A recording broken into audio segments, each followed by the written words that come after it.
The Bloods were going to kill a mother who broke curfew. They saw a photo of her husband and begged for mercy. The night air hung thick and humid over south-central Los Angeles, the kind of heat that stuck to skin and made everything feel heavy. Streetlights flickered along Crenshaw Boulevard, casting uneven shadows across cracked sidewalks where shattered glass glittered like scattered diamonds. Maria Rodriguez clutched her daughter's hand tighter as they hurried down the street, her heart hammering against her ribs. She knew better. Everyone in this neighborhood knew better than to be out past 9 o'clock when you weren't affiliated. The curfew wasn't written in any law book. It didn't need to be. It was enforced by something far more immediate than police. The Bloods controlled these 12 blocks, and their rules were absolute. Maria had lived here for 8 years, long enough to understand the invisible lines that carved up the city like a butcher's diagram. But tonight, her daughter Lucia had spiked a fever that reached 103 degrees, and the only clinic that would see them without insurance was across town. By the time they got the antibiotics and made it back to the bus stop, the sun had long since disappeared behind the skyline. If you're watching this from somewhere safe, somewhere you don't have to calculate risk every time you step outside, drop a comment below and let me know where you're from. And if you want to hear the rest of Maria's story, hit that subscribe button, because what happens next will change everything. "Mama, my feet hurt," Lucia whimpered, her small voice barely audible over the distant thump of bass from someone's car stereo. "I know, mija. We're almost home. Just 2 more blocks." Maria's voice was steady, but her eyes kept darting to the darkened alleys they passed, searching for the telltale red bandanas that marked territory and warned outsiders. They were half a block from their apartment building when the headlights caught them. A Chevy Impala, burgundy paint job gleaming under the street lamps, rolled up slow alongside them. Maria's blood turned to ice. She recognized the car. Everyone did. It belonged to Malik Little Reaper Johnson, a shot caller for the Fruit Town Peru set. The passenger window descended with an electric whir. 3 faces stared out at her, young but hardened, eyes that had seen too much death to hold much mercy. Malik sat in the driver's seat, his red bandana tied around his head, a cross tattooed beneath his left eye marking each body he'd put down. "You lost, sweetheart." His voice was deceptively gentle, the way a predator might sound before it strikes. "No, I live right there." Maria pointed to the shabby apartment building with its rusted fire escape. "My daughter was sick. We had to go to the clinic." "That right?" Malik killed the engine and stepped out. He was tall, maybe 6'3", with the kind of lean muscle that came from years of running from cops and throwing punches. 2 others emerged from the car.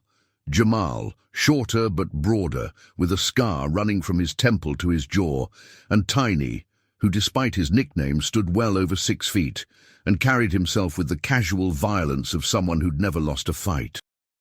Maria positioned herself in front of Lucia, who buried her face in her mother's hip. "Please, I wasn't trying to disrespect. She had a fever. I couldn't let her—" "Everybody got problems," Tiny interrupted, cracking his knuckles. "You know the rules.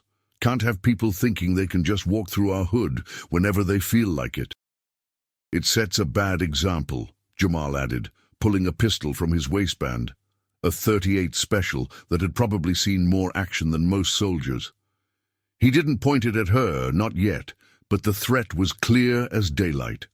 Malik circled around them, his Air Jordans barely making a sound on the pavement. "You understand what we got to do here, right? This ain't personal. This is business. This is about respect." Maria's mind raced.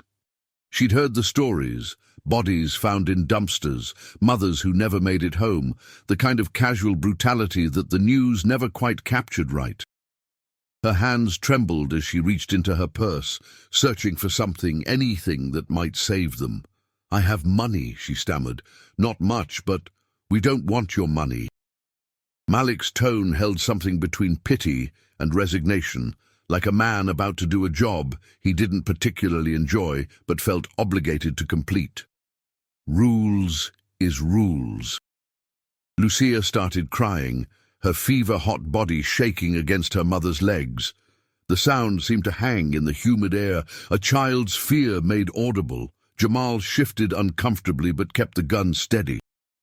Maria's fingers found her wallet, and as she pulled it out, a photograph slipped free and fluttered to the ground like a falling leaf.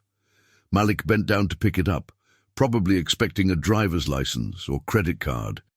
Instead, he found himself staring at a faded Polaroid of a young man in a red bandana, throwing up gang signs next to what looked like the same Impala they'd pulled up in, just newer, the paint job not yet dulled by years of California sun.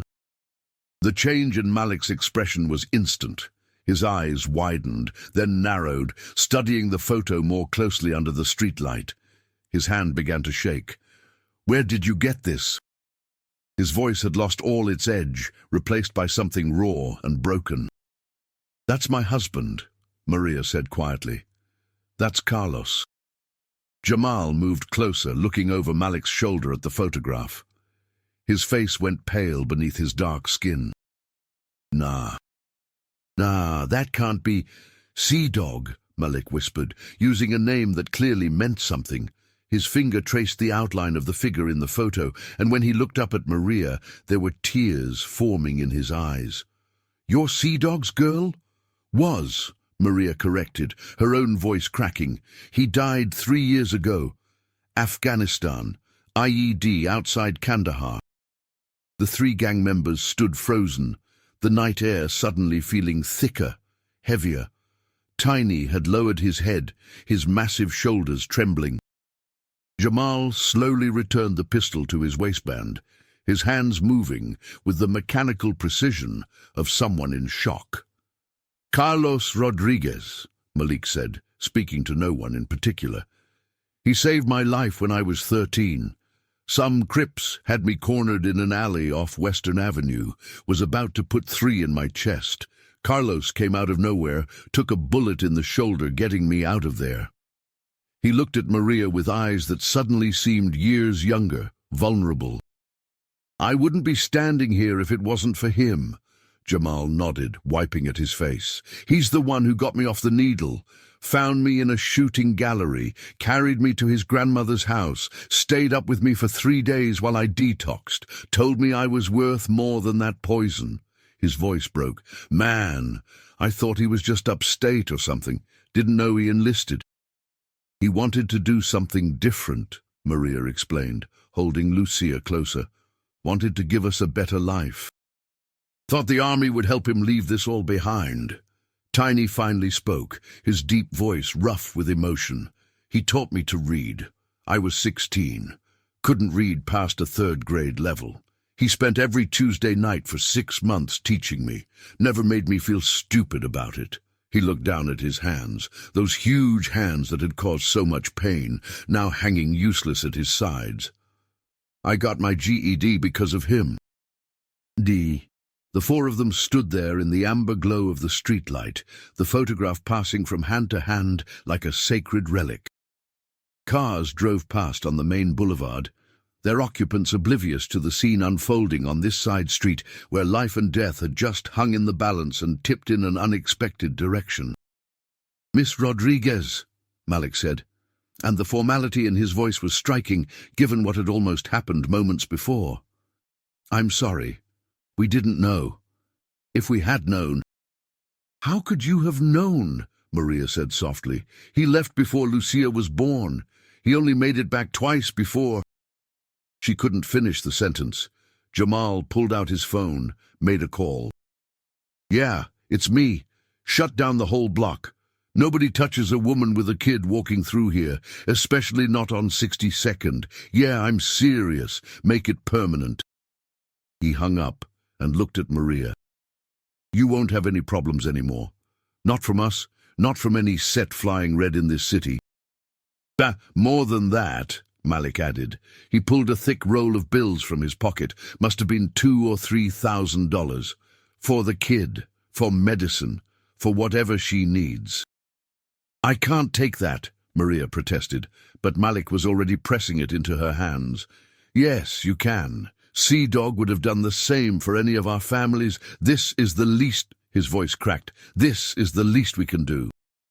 Tiny squatted down to Lucia's level, his massive frame suddenly gentle. You gonna be okay, little one?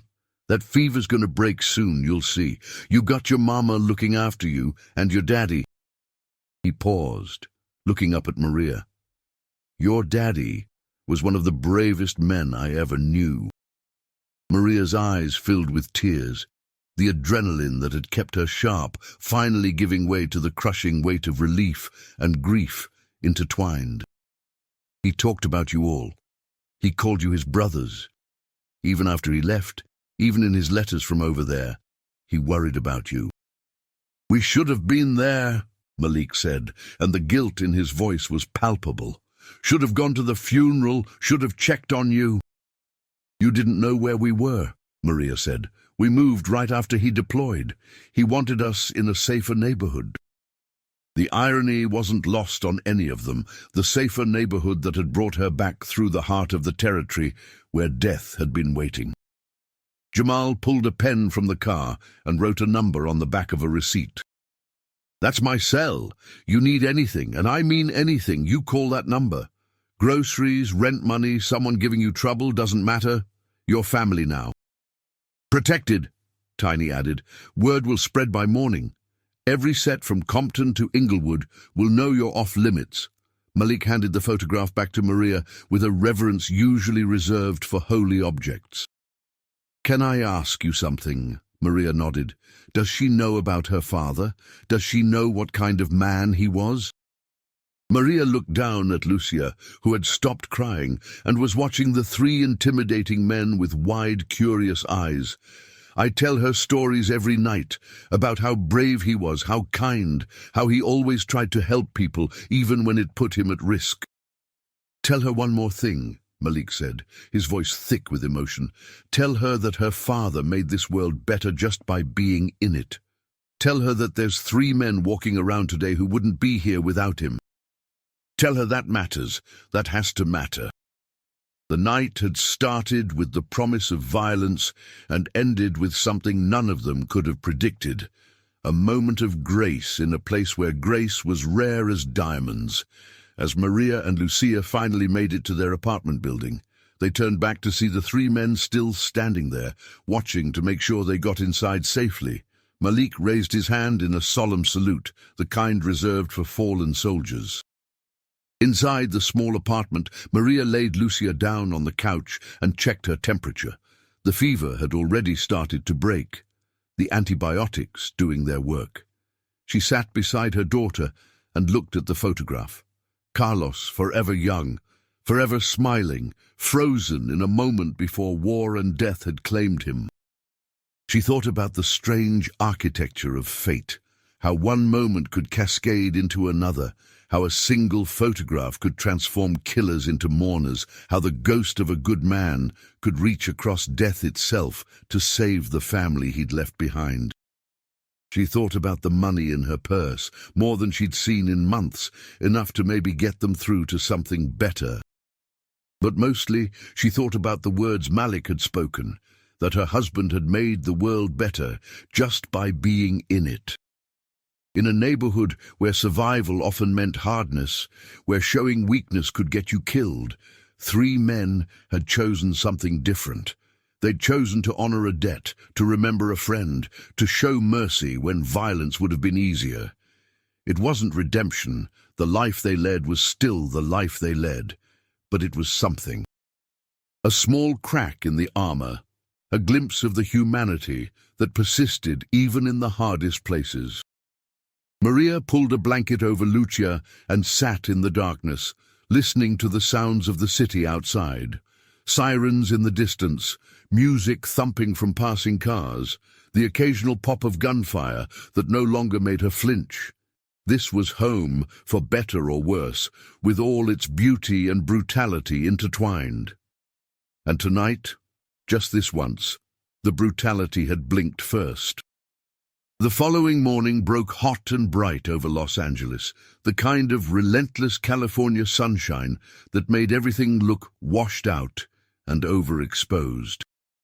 Maria woke to find Lucia's fever completely gone. Her daughter, sleeping peacefully with color, returned to her cheeks. The events of the previous night felt almost dreamlike in the harsh light of day, except for the thick roll of bills sitting on the kitchen counter and the photograph of Carlos that she'd placed in a frame on the shelf. She made coffee and stood by the window, watching the neighborhood come to life. Mr. Chen opened his corner store, rolling up the metal security gate with the screech of old gears. Teenagers walked past in clusters, heading to school or pretending to. A group of young men in red bandanas congregated on the corner, their presence a constant reminder of the invisible forces that shape daily life here. Maria's phone buzzed. An unknown number. She hesitated before answering, her thumb hovering over the screen. "Miss Rodriguez? It's Malik. I hope I'm not calling too early." His voice sounded different in daylight, younger, less certain. She could hear traffic in the background, the sounds of a city in motion. "No, it's fine. Lucia's fever broke. The medicine worked." "Good. That's good." A pause. "Listen, I've been thinking about last night, about Sea Dog, about everything. There's some things you should probably know. About what he did, about why people around here still talk about him." Maria poured herself a cup of coffee, settling into the worn chair by the window. "I'd like to hear that." Over the next hour, Malik told stories she'd never heard before. How Carlos had negotiated a truce between rival sets when Maria was pregnant, preventing a war that would have cost dozens of lives. How he'd used his connections to get younger kids into after-school programs, finding them alternatives to the streets. How he'd personally intervened when a 13-year-old girl was being trafficked by her own uncle, putting himself at risk to get her to safety. He was like a bridge, Malik explained, between the life and something else. He never judged us for being in the game, but he showed us there were other options. Some of us weren't ready to hear it. Some of us still aren't. But he planted seeds, you know? "I knew he tried to help people," Maria said quietly. "But I didn't know the extent of it." He never talked much about those days after he decided to enlist. That's because he was humble, never wanted credit, never wanted recognition. He just did what he thought was right. Malik's voice dropped. "That's why last night hit so hard. We almost became the thing he fought against. We almost hurt his family." "But you didn't," Maria reminded him. "You made a different choice. Because of him. Because of what he taught us." A heavy sigh traveled through the phone line. "Look, I'm calling because I want to do something. A memorial. Nothing crazy, just something so people remember. There's a wall on Crenshaw, near where the old library used to be. We use it for murals. Homies we've lost, community leaders, people who mattered. I'd like to put Sea Dog up there, if that's okay with you." Maria felt tears prick her eyes. He'd like that. He loved this neighborhood, even after everything. "I'll send you pictures when it's done. And Miss Rodriguez?" "The offer from last night stands. You need anything, you call. That's not charity. That's family taking care of family." After they hung up, Maria sat in silence, processing everything. She thought about the duality of Carlos's life. The gang member who became a soldier, the street kid who became a hero, the complicated man who contained multitudes. She'd always known he was good, but seeing his impact reflected in the eyes of men who lived at the edge of violence gave her a new understanding of his legacy. Lucia wandered out of the bedroom, rubbing sleep from her eyes. "Mama?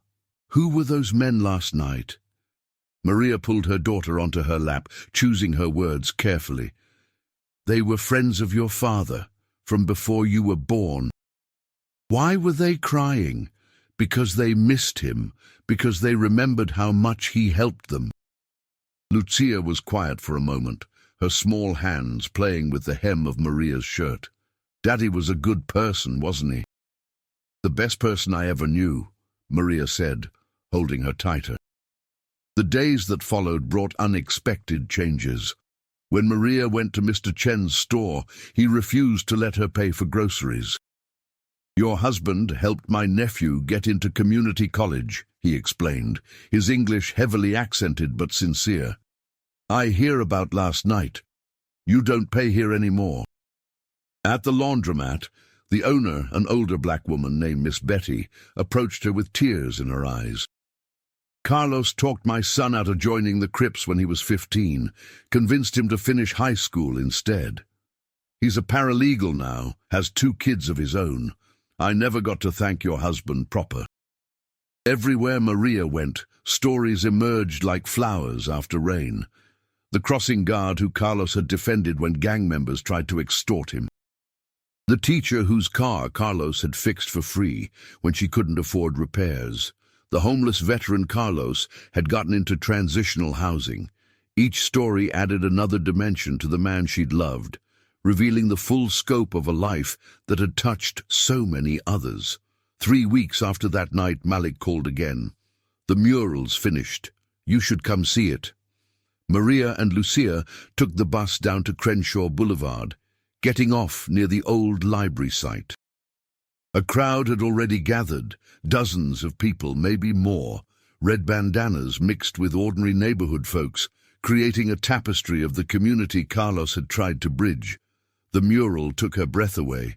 It stood 15 feet tall, showing Carlos in his army uniform on one side and in casual clothes on the other, his hand extended as if reaching out. Behind him, painted in careful detail, were the faces of the neighborhood, children playing, families together, young men making different choices. At the bottom, in bold letters, Carlos Sea-Dog Rodriguez, soldier, brother, bridge builder. "We added something else," Malik said, guiding Maria to the base of the mural. There, protected by plexiglass, was a plaque. Everyone who had a story about him contributed. We got over 60 testimonials. They're all here. Maria read through them, one hand over her mouth, tears streaming down her face. Each testimonial was a small window into moments of grace, lives saved, paths redirected, hope offered when hope seemed impossible. Lucia tugged at her mother's sleeve. "Mama, there's so many people who loved Daddy." "Yes, baby, there were." An older man approached, his hair white, his face weathered by time. "Miss Rodriguez, I'm Pastor Williams from Bethel AME. I didn't know your husband well, but I've heard the stories. I'd like to start a scholarship fund in his name for kids from the neighborhood who want to go to college or trade school, kids who want to build a different life." "I don't have money to—" Maria started to say, but the pastor shook his head. "You don't need to. The community will fund it. We've already got commitments for $50,000. People want to honor his memory by helping others the way he helped them." More people came forward throughout the afternoon, each bringing their own piece of Carlos's story.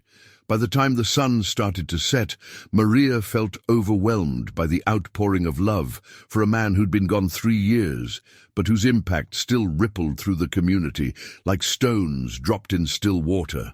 Malik found her as the crowd was dispersing. "There's one more thing." He led her around the corner to where his Impala was parked, freshly painted, restored to the glory it had held in that old photograph. "This was his car first, you know. He sold it to me when he enlisted. Said he wanted me to have something that meant something. I'm giving it to you." "I can't—" "Yes, you can. And you will. It's paid off. Insurance is current. Registration is good for another year. Consider it back payment for everything he gave us."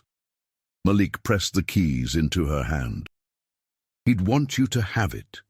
He'd want you to be able to get around safe, to take Lucia places without worrying about bus schedules or walking through the wrong neighborhood at the wrong time."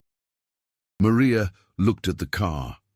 This physical link to her husband's past, now being offered as a bridge to her future. "Thank you," she whispered, "for all of this, for remembering him." "We couldn't forget if we tried," Jamal said, appearing at Malik's shoulder. Tiny stood beside him, the three of them together as they'd been that first night.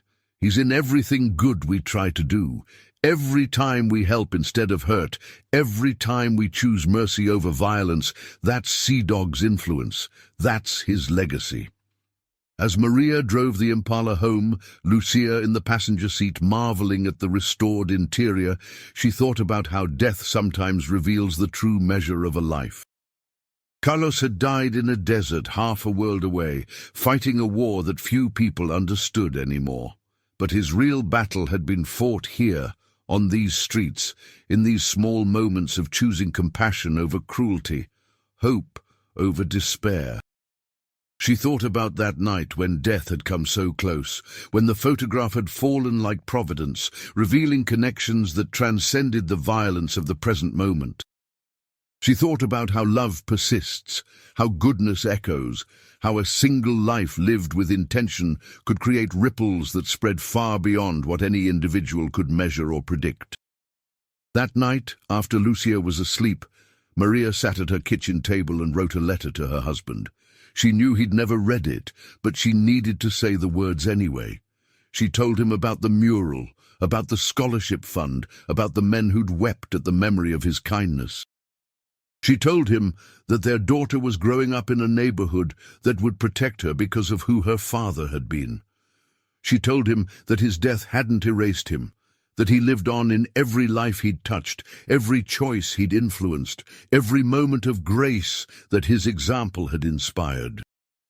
She ended the letter with a promise that she would make sure Lucia knew her father not just through photographs and medals, but through the stories of how he'd lived, the lives he'd saved, the bridges he'd built between warring factions and hopeless situations, that she would teach their daughter that heroism wasn't just about dying for something, but about choosing every day to live for something bigger than yourself.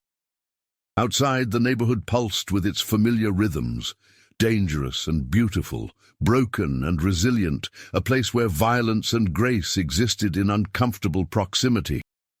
But tonight, Maria felt something she hadn't felt in the 3 years since Carlos's death. Hope.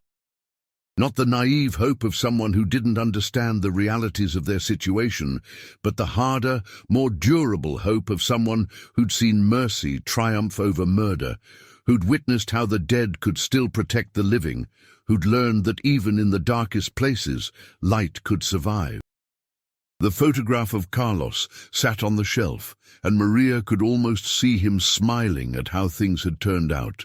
How a moment of terror had transformed into testimony, how the gang members he'd mentored had become the guardians of his family, how his death had ultimately given life to so many others. It wasn't the ending she would have written, but it was the one they had, and in this neighborhood where happy endings were rare, it was enough. Months passed, and the rhythm of Maria's life settled into something almost normal, though normal now carried layers it hadn't before. The scholarship fund grew beyond anyone's initial expectations. Local businesses contributed, former gang members who'd left the life donated. Even a few anonymous contributions came from people who'd heard the story and wanted to be part of something redemptive. By the time they held the first award ceremony, they had enough money to send 5 students to college. The ceremony took place at the community center on Western Avenue, a building that had seen better days but served as neutral ground where different factions could gather without tension. Maria stood at the back of the room, watching as young people in caps and gowns received scholarships bearing her husband's name. Malik stood at the podium, addressing the crowd with a gravity she'd never heard from him before. "A lot of people think once you're in this life, that's it. No way out, no redemption, no change possible," he said, his voice carrying across the packed room. Carlos Rodriguez proved that was a lie. He showed us that change is always possible, that past mistakes don't have to define future choices, that who we were yesterday doesn't have to be who we are tomorrow. The recipients came forward one by one, a young woman named Destiny, who wanted to be a nurse, Marcus, who'd been caught up in gang activity at 14, but now planned to study engineering, Aaliyah, a poet who'd written about surviving violence and wanted to teach others to channel pain into art. Each of them carried stories of hardship and resilience, of making choices that went against the grain of their environment. After the ceremony, people lingered, sharing food and stories. Maria found herself surrounded by community members who'd known Carlos, each wanting to share another memory, another moment when he'd made a difference. The stories piled up like bricks, building a monument more lasting than the mural on Crenshaw Boulevard. Miss Betty from the laundromat approached with her son, a well-dressed man in his 30s who Maria recognized from photographs. "This is Marcus," she said, pride radiating from her weathered face. "He's the one Carlos helped." Marcus extended his hand, his grip firm and sincere. "I've wanted to meet you for years, but I didn't know how to find you. Your husband changed my life. I was running with the wrong crowd, thought I was tough, thought I had it all figured out. Carlos sat me down one night and asked me what I wanted to be when I was 30. I'd never thought that far ahead, never imagined I'd make it to 30. "And now?" Maria asked. "Now I'm 32, married with 2 kids, working at a law firm downtown. I handle pro bono cases for kids who get caught up in the system, trying to give them the same second chance Carlos gave me." He pulled out his wallet, showing pictures of his children. "My daughter's middle name is Carla, after him." These moments accumulated throughout the evening, small testimonies to a life well lived, evidence that goodness persists even when the good person doesn't. By the time Maria and Lucia left, the sun had set, painting the Los Angeles sky in shades of orange and purple that seemed almost too beautiful for a city that held so much pain. Driving home in Carlos's Impala, which had become her daily transportation, Maria reflected on how much had changed. The fear that had defined her movements through the neighborhood had been replaced by a strange kind of reverence. People nodded respectfully when she passed. Store owners gave her discounts she didn't ask for. Even the police seemed to treat her differently when they learned who she was, the widow of a soldier who'd been a bridge between worlds. But with recognition came a weight she hadn't anticipated. People looked to her for something, guidance maybe, or permission, or simply the comfort of connection to a man they'd admired. Young men asked her advice about leaving gang life. Mothers struggling with violent sons sought her counsel. Teachers wanted her to speak at schools about Carlos's impact. She wasn't prepared for this role, hadn't signed up to be the keeper of her husband's legacy beyond simply raising their daughter. Yet she found herself stepping into it anyway, driven by a sense that Carlos would have wanted her to carry his work forward in whatever way she could. One evening, Malik called with an unusual request. "There's a kid I'm worried about. 14, smart as hell. But he's about to get jumped in. His older brother's in the set. There's pressure, you know how it goes. I was wondering if you might talk to him." What would I say? I'm not a counselor. I'm not your sea dog's wife. That means something. Your words carry weight because of who he was. Malik paused. "And because of who you are. You survived. You're raising a kid in this neighborhood without falling apart. That's its own kind of strength." Maria agreed to meet with the boy, whose name was DeAndre.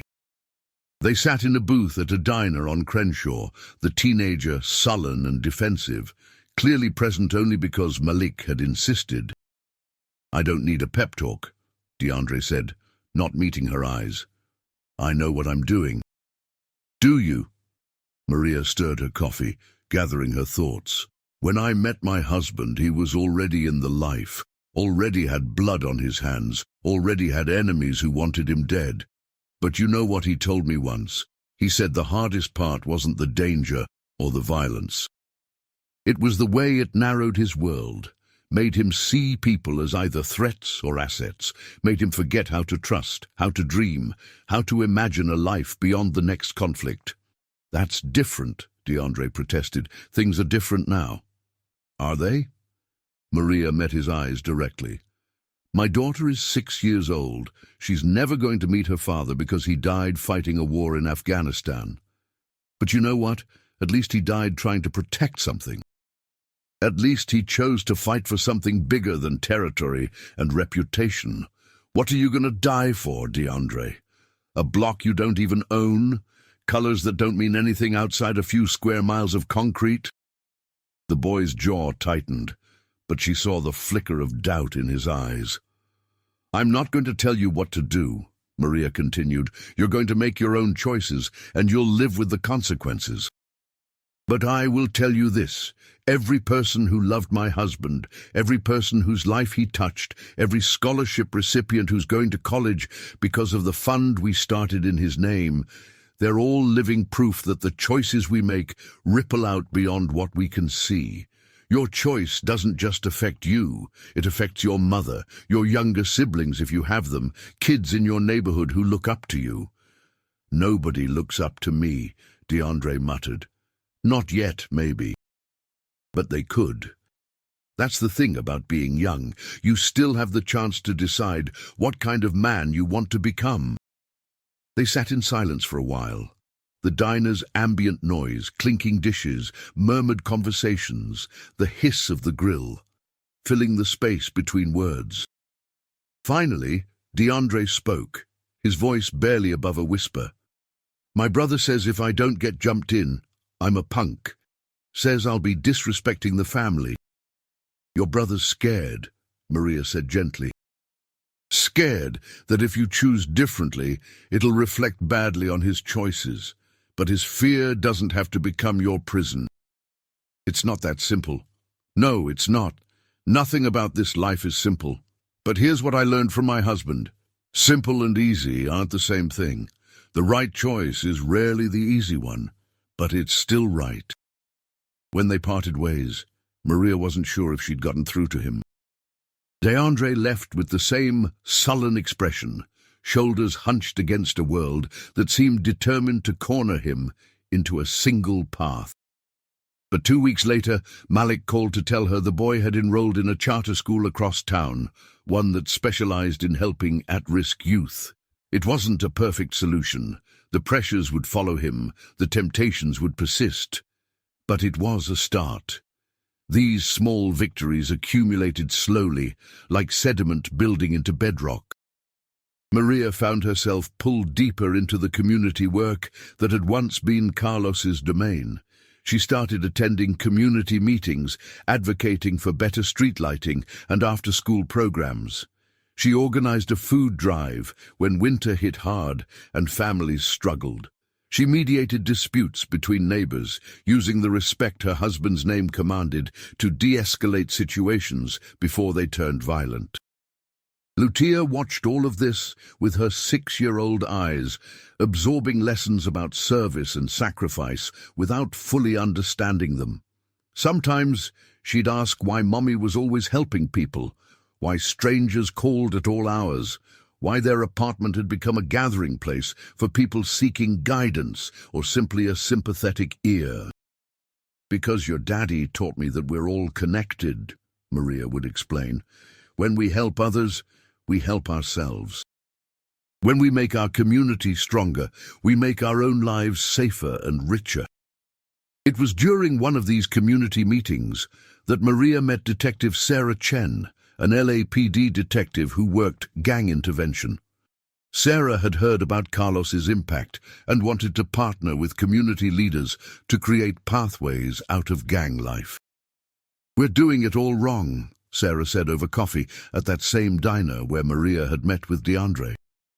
We treat gang members like they're irredeemable, like arrest and incarceration are the only answers. But your husband proved there's another way. He proved that intervention and support can work better than punishment. Together, they developed a program that paired at-risk youth with mentors from the community, former gang members who'd successfully transitioned out of that life. Malik, Jamal and Tiny were among the first to volunteer, bringing authenticity and credibility that no social worker could match. The program started small, just a handful of kids meeting weekly with their mentors. But word spread, and soon they had a waiting list. Young people hungry for alternatives, for someone who understood where they came from and could show them where they might go. Not everyone made it. Some kids dropped out, got jumped in despite everyone's best efforts, ended up arrested or worse. The work was heartbreaking in its imperfection, a constant reminder that good intentions couldn't overcome systemic poverty, family pressure, and the seductive pull of belonging that gangs offered to kids who felt invisible everywhere else. But enough kids succeeded to keep the program going.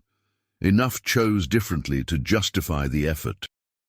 And each success felt like honoring Carlos's memory in the most tangible way possible. A year after that night, when Maria had almost died, when her husband's photograph had saved her life, she stood once again at the mural on Crenshaw Boulevard. The Scholarship Fund was awarding 10 scholarships this time. The mentorship program had helped 30 kids avoid gang initiation.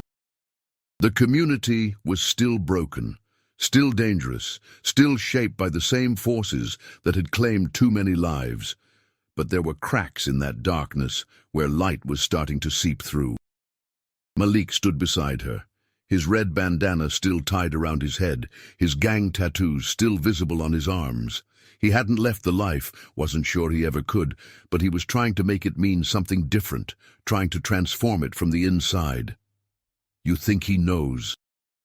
Malik asked, staring up at Carlos's painted face. "You think wherever he is, he can see what we're doing?" Maria thought about faith and hope and the persistence of love beyond death. "I think he knows, and I think he's proud." "I hope so." Malik's voice was rough. "Because I'm trying, you know. We all are. Trying to be the men he believed we could be."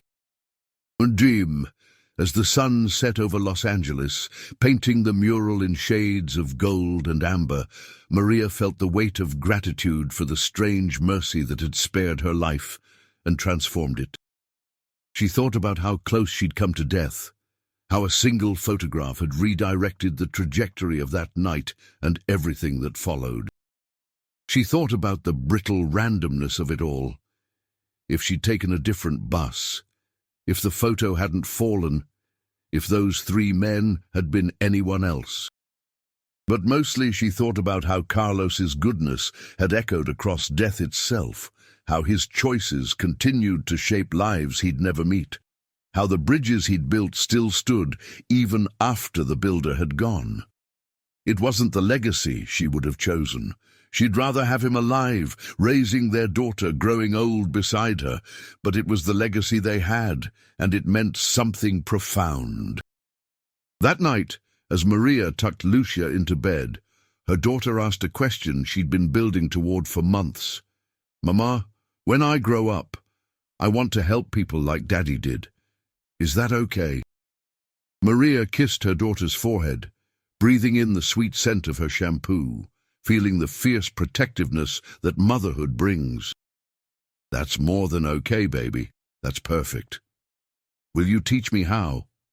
"We'll learn together," Maria promised. "Your daddy taught me a lot, but I'm still figuring things out. We'll do it together." After Lucia fell asleep, Maria stood at her window, looking out over the neighborhood that had almost taken everything from her and had instead given her a purpose she'd never imagined. The streetlights flickered their familiar pattern. Cars passed with thumping bass. Somewhere in the distance, sirens wailed their eternal song. But tonight, Maria didn't feel the fear that used to grip her whenever she looked out at these streets. Tonight, she felt connected to something larger, a web of relationships and responsibilities, of debts paid and promises kept, of grief transformed into action and memory transformed into meaning.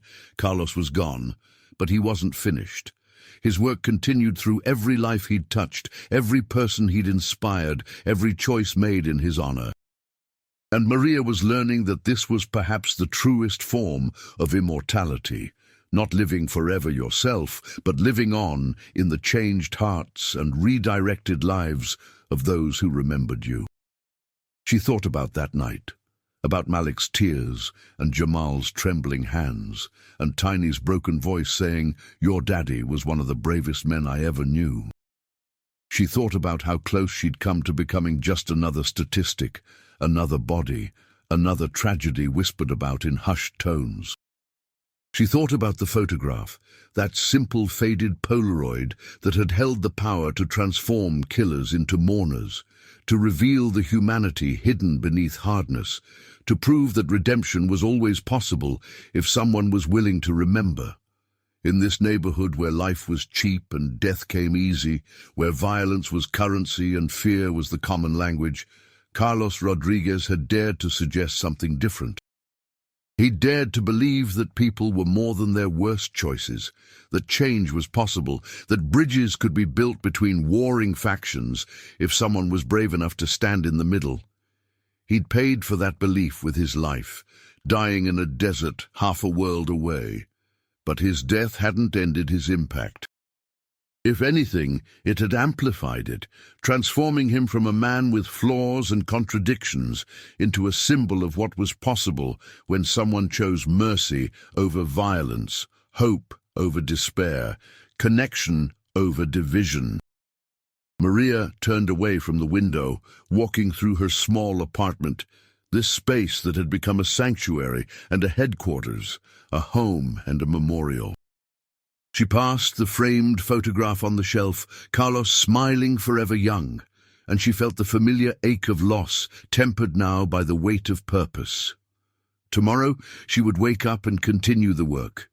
There would be more kids to mentor, more families to support, more small battles to fight in the larger war against hopelessness and violence.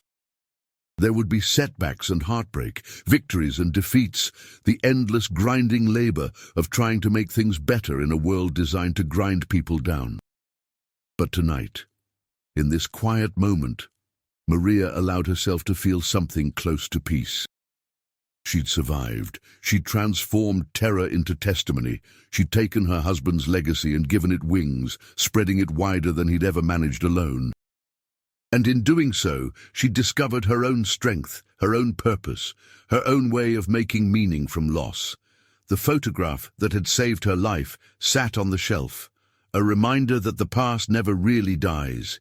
It lives in memory, in influence, in the ripples that spread from every life lived with intention. Carlos Rodriguez had been one man in one neighborhood, just another face in a city of millions. But he'd mattered. He'd made a difference. And because he'd chosen to build bridges instead of walls, 3 men who should have been murderers had become mourners, guardians, protectors. Maria climbed into bed, exhausted from the day, but settled in her soul. Tomorrow would bring new challenges, new chances to honor Carlos's memory through action rather than words. But tonight, she allowed herself to rest, held by the knowledge that even in the darkest places, even in neighborhoods written off as lost causes, grace could find a foothold, love could persist, hope could survive. And sometimes, just sometimes, the dead could still protect the living, reaching across the void to save those they'd left behind, proving that the best parts of us never really die. They live on in everyone whose life we touched, in every heart we changed, in every bridge we built between what is and what could be. That was Carlos's legacy, and now it was hers too.